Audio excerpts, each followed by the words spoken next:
চচ্চড়ি করার জন্য কড়াই গরম করে তেল দিয়ে দিলাম। তেলে পেঁয়াজ, উচ্ছে আর বেগুন কেটে নিলাম, কেটে তেলে দিয়ে দেব।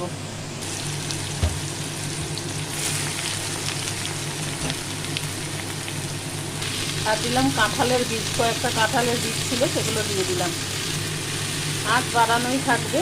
দিয়ে দিলাম নুন, হলুদ, জিরে, ধনে। এই রান্নাটা চড়া আছে। এই পর্যায়ে জল দিয়ে দেব।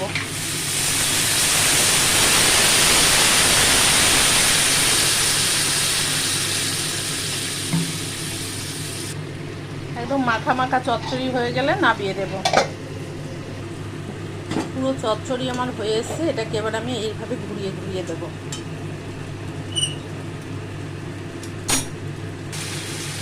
দেখো, এরকম পুরো তেল বসা চচ্চড়ি হয়ে যেতে হবে। উচ্ছে চচ্চড়ি রেডি।